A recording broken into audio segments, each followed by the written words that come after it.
जो कुछ भी हो रहा है वो सिर्फ और सिर्फ महक की वजह से हो रहा है। वो पुलिस के आने से लेकर हर किसी चीज के लिए सिर्फ महक को ही जिम्मेदार ठहरा रही थी और इसीलिए उसने धक्के मारकर महक को घर से बाहर निकाल दिया और महक अपना बैलेंस खो बैठी। मगर इससे पहले कि महक नीचे गिरती, दो मजबूत हाथों ने उसे पकड़ लिया। जैसे ही महक ने अपना चेहरा पीछे घुमाकर देखा कि वहां पर कौन है, तो उसके पैरों तले जमीन खिसक गई। सिद्धू, तू? रचना भी अपने सामने सुधांशु को देखकर हैरान रह गई और वो धीरे धीरे कदमों से सुधांशु के पास आ गई। तुम यहाँ? मगर महक को इस बात से कोई फर्क नहीं पड़ता था कि रचना वहाँ पर है या नहीं। वो तुरंत सुधांशु के गले लग गई और उसकी आंखों में आंसू आ गए। कहाँ चला गया था तू? एक बार भी तुझे हमारा ख्याल नहीं आया? माँ पापा की तो तेरे बिना जान जा रही थी। तुम यहाँ? मीरा कहाँ है? बताओ, हमारी बेटी मीरा कहाँ है? कहाँ पर छुपाया तुमने मेरी मीरा को? जवाब दो मुझे। सुधांशु उन दोनों के अलग अलग रिएक्शन देखकर काफी ज्यादा परेशान हो गया था। रचना की बातें सुनकर महक ने भी अपने आंसू साफ किए और वो सुधांशु से अलग होकर उसकी तरफ देखने लगी। हाँ सिद्धू, जवाब दे, आखिर मीरा कहाँ पर है? वो इस घर की बेटी है, तुझे इस बार जवाब तो देना ही होगा। वहीं दूसरी तरफ इससे पहले कि सुधांशु इस पूरे किस्से को हजम कर पाता और किसी की बात का जवाब दे पाता, उसकी नजर महक की मांग पर गई जिसमें सिंदूर भरा हुआ था। उसके कदम एक पल को डगमगा गए और उसने महक से पूछा, तो इसका मतलब माँ पापा ने जो कुछ भी कहा वो सब सच है? तेरी क्या सचमुच आपकी शादी हो गई है? उसका ये सवाल सुनकर एक पल को महक सकपका गई। सिद्धू, पहले जो पूछा जाए वो बता, मीरा कहाँ है और तेरा फोन क्यों बंद था? मुझसे झूठ बोलने की कोशिश भी मत करना। तभी रचना ने बीच में ही उसे चुप कराते हुए उसका हाथ पकड़कर उससे पूछा, मैंने जो पूछा है उसका जवाब दो, कहाँ है हमारी मीरा? रचना का गुस्सा देखकर महक ने भी पहले मीरा के बारे में बात करना ही ठीक समझा। वैसे भी उसे ये समझ में नहीं आ रहा था कि वो अपनी सिचुएशन सुधांशु को कैसे समझाएगी। उसका सवाल सुनकर सुधांशु ने भी महक का हाथ पकड़ा और जवाब दिया, दीदी आप जानती हैं कि मैंने कभी आपसे झूठ नहीं कहा है, मीरा मेरे साथ नहीं है। उसकी ये बात सुनते ही रचना गुस्से से तब उठी और उस पर चिल्लाते हुए कहा, झूठ बोल रहा है ये लड़का, अगर मीरा तुम्हारे साथ नहीं है तो फिर कहाँ है? और अगर तुमने मेरी मीरा को नहीं भगाया था तो तुम इतने दिनों से कहाँ गायब थे? सुधांशु ने कुछ सोचते हुए जवाब दिया, मैं परेशान था इसीलिए कुछ दिन अपना मन शांत करने के लिए आश्रम चला गया था। रचना अभी भी सुधांशु की कोई बात सुनने के लिए तैयार नहीं थी। अब यहाँ ये बकवास करने का कोई फायदा नहीं है, मैं अभी पुलिस को बुलाती हूँ, 4 डंडे पड़ेंगे, सारी अकड़ ठिकाने आ जाएगी। उनके इन सवालों को सुनकर महक का गुस्सा भी बढ़ता जा रहा था, मगर वो जानती थी कि इस वक्त सारे सवालों के जवाब सिर्फ और सिर्फ सुधांशु के पास है। इसीलिए वो बस उम्मीद भरी नजरों से सुधांशु की तरफ देख रही थी। सुधांशु ने उनकी तरफ देखा, देखिए मैंने एक बार कह दिया तो कह दिया, मुझे नहीं पता मीरा कहाँ है और मेरी और उसकी कोई बातचीत नहीं हुई है। और तभी सुधांशु का चेहरा थोड़ा सा उतर गया और उसने आगे कहा, मैं ये तो नहीं जानता कि मीरा कहाँ पर है, लेकिन मैं इतना जरूर जानता हूँ कि वो किसी न किसी मुसीबत में है, क्योंकि वो कभी भी इस तरह अपने घर वालों से दूर नहीं रह सकती और ना ही वो अपने भाई के खिलाफ जाना चाहती है। हो गया ये सब, दोनों भाई बहन की चाल है। इसने हमारी बच्ची के दिमाग में पता नहीं क्या क्या भर दिया है और उसे हमसे दूर कर दिया है और ये हमारे घर यहाँ आकर बैठ गई है।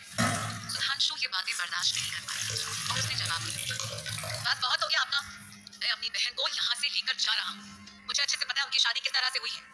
महक उसे शांत कराने की कोशिश करने लगी, सिद्धू शांत हो जा, मगर सुधांशु ने उसकी बात को बीच में ही काट दिया। नहीं दीदी बस बहुत हो गया, हम यहाँ से जा रहे हैं और अब आप तभी वापस आएंगे जब आपको आपके पति मृत्युंजय सारंग लेने आएंगे। महक आगे कुछ बोल पाती, इससे पहले ही सुधांशु ने एक हाथ से उसका सामान उठाया और दूसरे से उसका हाथ पकड़कर उसे अपने साथ ले जाने लगा। उनके जाते जाते रचना ने गुस्से में कहा, हाँ हाँ निकल जाओ यहाँ से। इधर मृत्युंजय ऑफिस से घर आया तो उसने कमरे में देखा कि वहाँ पर महक है ही नहीं। जब महक ने कोई जवाब नहीं दिया तो वो काफी ज्यादा गुस्सा हो गया। ये लड़की भी जब देखो तब मुझे गुस्सा दिलाने वाले काम करती रहती है, अगर कोई ड्रामा नहीं करी तो इस तरह से गायब हो जाती है। उसके बार बार आवाज देने से रचना कमरे में आई और उसने मृत्युंजय से कहा, जय अच्छा हुआ आज तुम जल्दी घर लौट आए, मुझे तुम्हें बहुत जरूरी बात बतानी है। क्या हुआ चाची बोलिए, और ये महक कहाँ चली गई है? कब से आवाज दे रहा हूँ जवाब ही नहीं दे। और तब रचना ने मृत्युंजय की तरफ देखकर कहा, आज घर पर सुधांशु आया था। ये सुनते ही मृत्युंजय के चेहरे के हाव भाव तुरंत बदल गए और उसने रचना की तरफ देखा। क्या कहा आपने? सुधांशु इस घर में आया था और मीरा वो कहाँ पर है? उसके ये सवाल सुनकर रचना ने तुरंत जवाब दिया, यही तो बात है जय, सुधांशु अकेला यहाँ पर आया था और उसने कहा कि उसे मीरा के बारे में कुछ नहीं पता।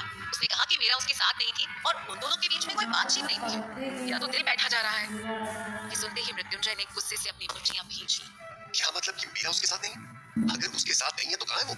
रचना ने गहरी सांस लेते हुए जवाब दिया, उसने कहा कि उसे मीरा के बारे में कुछ नहीं पता, मीरा कहाँ है और कहाँ नहीं है उसका इससे कोई लेना देना नहीं। ये सुनते ही मृत्युंजय ने गुस्से में अपना कोट उतार कर बिस्तर पर फेंक दिया झूठ बोल रहा है वो। कहाँ है वो? उसे तो मैं बताता हूँ। मेरे सामने आते ही वो तूते की तरह बोलने लगेगा। और उसकी वो बहन महक कहाँ पर है? रचना ने मृत्युंजय का रिएक्शन जानने के लिए उसके चेहरे की तरफ देखते हुए जवाब दिया। सुधांशु यहाँ आकर अपनी बहन को भी अपने साथ ले गया और उसने कहा कि महक अब इस घर में दोबारा तभी आएगी जब तुम उसे खुद लेने जाओगे। ये सब सुनकर मृत्युंजय का गुस्सा बढ़ता जा रहा था। आखिर उसकी हिम्मत भी कैसी हुई मुझे इस तरह से ऑर्डर देने की? मैं उसे छोड़ूंगा नहीं। और चाची, आपने उन दोनों को इस तरह कैसे जाने दिया? इस पर रचना ने नाटक करते हुए कहा, बेटा मैं क्या करती, वो तो जबरदस्ती महक को यहाँ से ले गया। आखिर में मृत्युंजय ने एक गहरी सांस ली और तुरंत अवस्थी हाउस के लिए निकल गया। रास्ते में उसके दिमाग में ख्याल आया और उसने तुरंत अपने असिस्टेंट मयंक को फोन मिला दिया। सुधांशु शहर में वापस लौटा है। जल्द से जल्द पता लगाओ कि वो इतने दिनों से कहाँ था और किसके साथ था। मुझे 10 मिनट में उसकी सारी इन्फॉर्मेशन चाहिए। कुछ ही देर बाद मयंक ने उसे फोन किया और बताया, सर मुझे अभी अभी पता चला है कि सुधांशु किसी आश्रम में रह रहा था और मीरा मैडम उसके साथ नहीं थी। यहाँ तक कि मुझे तो ऐसा लगता है कि शायद उसे मीरा मैडम की किडनैपिंग के बारे में पता ही नहीं है। ये सुनकर मृत्युंजय की पकड़ अपने फोन पर और भी ज्यादा मजबूत हो गई, मगर उसने तुरंत फोन कट कर दिया। मृत्युंजय आधे घंटे के अंदर अंदर महक के घर पहुंच गया और घर के अंदर घुसते ही महक ने दरवाजा खोला और वो समझ गई कि मृत्युंजय अब नाराज होगा, इसीलिए उसने पहले से मृत्युंजय को शांत करने की कोशिश की। देखो, अपने दिमाग को ज्यादा चलाने की कोशिश मत करना और मेरे भाई से दूर ही रहना। उसने कुछ भी नहीं किया है। महक की बात सुनकर मृत्युंजय ने गुस्से से उसकी तरफ देखा। तुम्हें ऐसा क्यों लगता है कि मैं यहाँ पर तुम्हारे भाई से झगड़ा करने आया? मैं सिर्फ उससे बात करना चाहता हूँ और कुछ नहीं। कहाँ है वो? बुलाओ उसे। और तभी उसके कानों में आवाज आई, यहाँ हूँ मैं और आपसे पहले मुझे आपसे बात करनी है। आपको किसने हाथ दिया मेरी बहन के साथ जबरदस्ती शादी करने का? आखिर किसी के साथ आप ऐसा कैसे कर सकते हैं? ये सुनकर मृत्युंजय उसे घूरने लगा। वही महक थोड़ा घबराई हुई थी। वो जानती थी कि मृत्युंजय कितना गुस्से वाला था और अपने भाई को उसके गुस्से से बचाना चाहती थी। मेरी बहन अपने घर से गायब है। ऐसे में मुझे नहीं लगता कि तुम्हें कोई भी हक है कि तुम मुझसे महक को लेकर सवाल जवाब करो। आपकी बहन के बारे में ना ही तो मुझे पहले पता था और ना ही अब कुछ पता है। और अगर आपकी बहन गायब हुई है तो क्या आप उसका बदला दूसरों से लेंगे? आपकी हिम्मत भी कैसे हुई उनके साथ जबरदस्ती शादी करने की?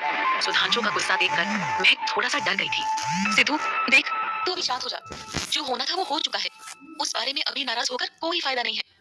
तू जा, अपने कमरे में जा। मगर सुधांशु ने महक की बात मानने से इनकार कर दिया। क्यों जाओ दीदी मैं? इन्हें मेरी बात का जवाब देने दीजिए। जवाब जानना चाहते हो तो सुनो।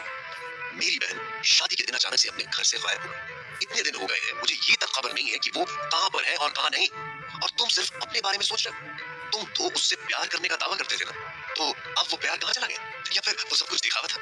आखिर सुधांशु और मृत्युंजय की ये बातचीत क्या मोड़ लेगी? क्या महक उन दोनों को संभाल पाएगी या फिर आज उन दोनों की सारी सच्चाई सामने आ जाएगी? जानने के लिए सुनते रहिए कहानी का अगला भाग, सिर्फ और सिर्फ पॉकेट एफएम पर।